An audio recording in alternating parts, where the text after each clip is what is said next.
మహిళల కోసం central bank of India ఇప్పుడు మీకు అందిస్తోంది గృహ రుణం. అతి తక్కువ వడ్డీ రేట్లకే ప్రత్యేక సెంటు గృహలక్ష్మి. పూర్తి వివరాలకు వెంటనే సంప్రదించండి 18003030. కోనసీమ వాసులకైతే గోదావరి గండం అయితే తప్పడం లేదు. ప్రధానంగా ముచ్చటగా మూడోసారి అయితే గోదావరి ఉగ్రరూపం దాల్చింది. అలాగే 15 లక్షల క్యూసెక్ల నీటిని ధవళేశ్వరం బ్యారేజ్ నుంచి దిగువ విడుదల చేస్తున్న నేపథ్యంలోనే లంక గ్రామాలన్నీ కూడా మళ్ళీ మూడోసారి ముప్పు గురవడంతో మొత్తం లంక గ్రామ వాసులందరూ కూడా చాలా ఇబ్బందులు అయితే గురవుతున్నటువంటి పరిస్థితి ప్రధానంగా ఉంది.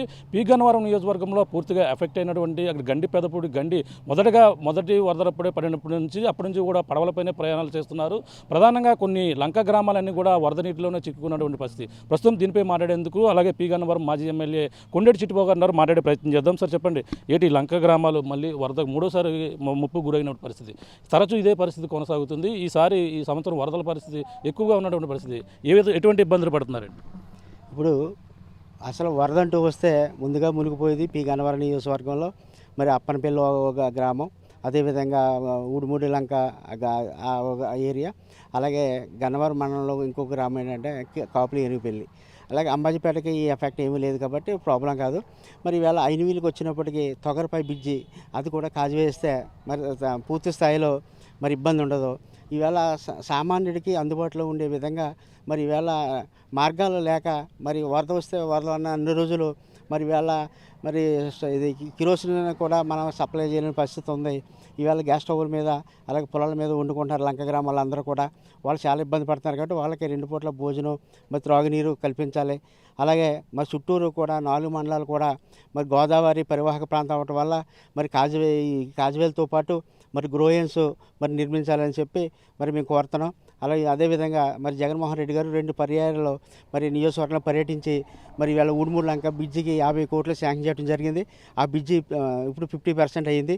అది కూడా బ్రిడ్జి కంప్లీట్ అయిపోతే ఈవేళ ఊడిమూడి లంక, జీ పెదపూడి లంక, అరిగల్ లంక, బూరుగు లంక ప్రజలకి ఏ ఇబ్బంది లేకుండా మరి మంచి అదృష్టవంతులుగా ఇంకెవరు ఉండరు. మరి చిరకాల వాంఛ ఆ బ్రిడ్జి నిర్మించడం మరి మాకు కూడా చిరస్థాయిగా నిలిచిపోయి మంచి పేరు వస్తుంది.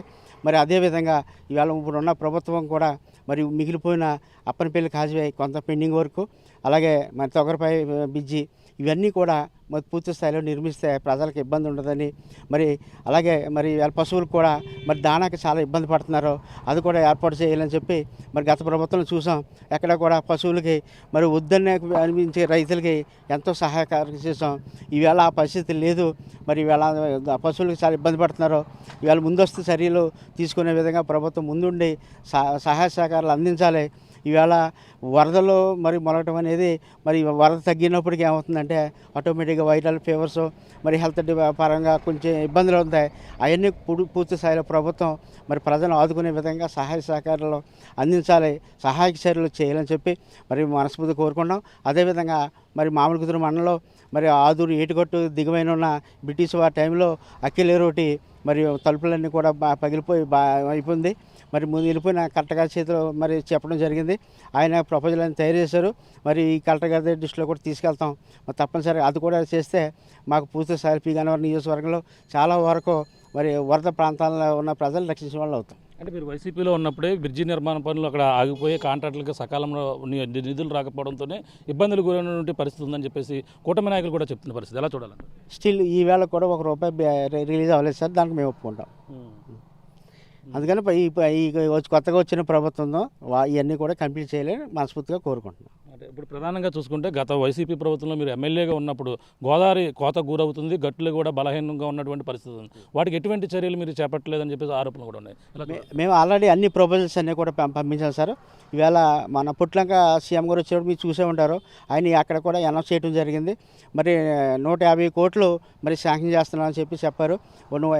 ఇది 75 కోట్లేమో ముమ్మడివరం నియోజకవర్గానికి, 75 కోట్లేమో పి గన్నవరం నియోజకవర్గానికి.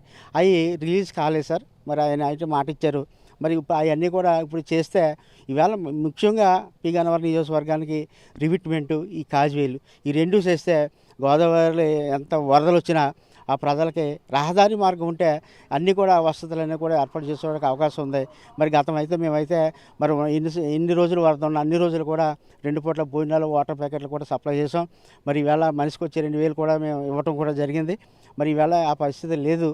ఇది మరి ప్రజలకి అవసరాలన్నీ గుర్తించి ప్రభుత్వం పూర్తి స్థాయిలో ఆదుకోవాలని కోరుతున్నాం. అక్కడ ఉన్న స్థానిక ఎమ్మెల్యే గిరి సత్యనారాయణ అన్ని విధాలా కూడా ఆదుకుంటున్నాం, అర్ధ బాధితులకు సహాయాలు అయితే చేస్తున్నాం అని చెప్పేసి పక్కన చెప్తున్నారు పరిస్థితి. మీరు చూస్తున్నారు కదా సార్, ఎంతవరకు అందిస్తున్నారు అనేది వాళ్ళకే తెలుసు. ఈవేళ ఓ పక్క ఏమో ఇక్కడ వరదలు, ఓ పక్క ఏమో విజయవాడలో వరదలు. దీని మీద వాళ్ళకు కూడా కొంచెం టైం ఇవ్వాలి. ఎందుకంటే ముందస్తు చర్యలు తీసుకోకపోవడం వల్ల వచ్చిన ఈ ప్రాబ్లమ్స్ మరి గత ప్రభుత్వంలో మేము చూసాం.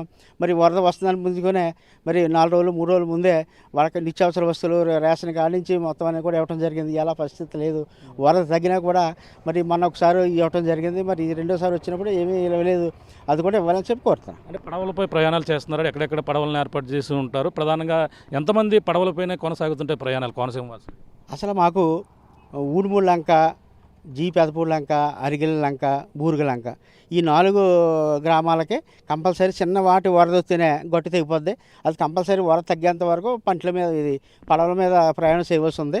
అదేవిధంగా అప్పనపల్లి అయితే మరి వరద కొంచెం ఉధృతం అయితే పడవలేస్తాం. వరద కొంచెం తగ్గిముఖం వచ్చినప్పటికీ ట్రాక్టర్ల మీద రవాణా చేయడం జరుగుతుంది. ఆ 2 మీకు మూడోది ఏంటంటే తొగరపై, అక్కడ కూడా కంపల్సరీ పడవల మీద ప్రయాణం చేయవలసి వచ్చింది.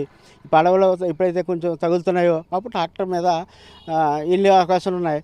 ఈ 3 కాజువేలు కనుక పూర్తయితే మనకి వరద సమస్యలు చాలా వరకు మనం గట్టెక్కే పరిస్థితి ఉంది. ప్రజలకి మేలు చేసే అవకాశం కూడా ఉంది. Okay sir, thank you. చూస్తున్నాం ఇది పరిస్థితి. ప్రధానంగా ఏదైతే కోనసీమ జిల్లా వాసులు అయితే వరదలు అయితే ముంచెత్తడంతో చాలా ఇబ్బందికర పరిస్థితులు ఉన్నాయి. ఇప్పటికే గంటి పెదపుడు వద్ద ఇంకా పడవలపైనే ప్రయాణాలు కొనసాగిస్తున్నారు. అలాగే 15 లక్షల క్యూసెక్ల నీరు దిగువకు విడుదల చేస్తున్న నేపథ్యంలో వరద ముంచెత్తి కష్టాలు అయితే తప్పడం లేదు. ప్రతి సంవత్సరం కూడా ఇదే ఇబ్బందులు పడుతున్నారు. అక్కడ ఉన్నటువంటి బ్రిడ్జి నిర్మాణం చేపడితే మా సమస్యలు గొట్టెక్కుతాయని ఒక పక్కన కోరుతున్నారు. అక్కడైతే గతంలో తన ఎమ్మెల్యేగా ఉన్నప్పుడు అక్కడ బ్రిడ్జి నిర్మాణ పనులు కూడా చేపట్టినటువంటి పరిస్థితి ఉంది. కానీ నిధులు కొరత మూలనే అక్కడంతా కూడా కాంట్రాక్టులకు నిధులు రావడంతో అక్కడైతే నిలిచిపోయిన పరిస్థితి. దాని బ్రిడ్జి నిర్మాణం సకాలంలో ఇప్పుడు ఉన్నటువంటి కూటమి ప్రభుత్వం చేపడితేనే అక్కడ ఉన్నటువంటి వాళ్ళందరూ కూడా ప్రధానంగా సమస్యలన్నీ కూడా తీరుతాయి అంటున్నారు. అలాగే ఏటుగట్టు తరచూ కోతకు గురవుతుంది. వాటిపై కూడా ప్రతిష్ట చేయవలసినటువంటి అవసరం ఎంతైనా ఉందని ప్రధానంగా గతంలో కూడా హామీలు ఇచ్చాం, మొత్తం అన్ని కూడా నెరవేర్చిన పరిస్థితి ఉంది. ఏదేమైనా ఇప్పుడంతా కూడా వరద కోనసీమ వాసులను అయితే ముఖ్యంగా పి గన్నవరం నియోజకవర్గ ప్రజలను అయితే పలు ఇబ్బందులు గురవుతున్నారని చెప్పేసి ప్రధానంగా చెప్తున్న పరిస్థితి ఉందని చెప్పాలి. ఇది కూడా తాజా పరిస్థితి. కెమెరామెన్ సుబ్రహ్మణ్యంతో ప్రకాష్, RTV, కోనసీమ జిల్లా నుంచి. మరిన్ని వీడియోస్ కోసం ఛానల్ ని సబ్స్క్రైబ్ చేయండి. లేటెస్ట్ అప్డేట్స్ కోసం వాట్సాప్ ఛానల్ ని ఫాలో చేయండి. అండ్ లింక్ డిస్క్రిప్షన్ లో ఉంది.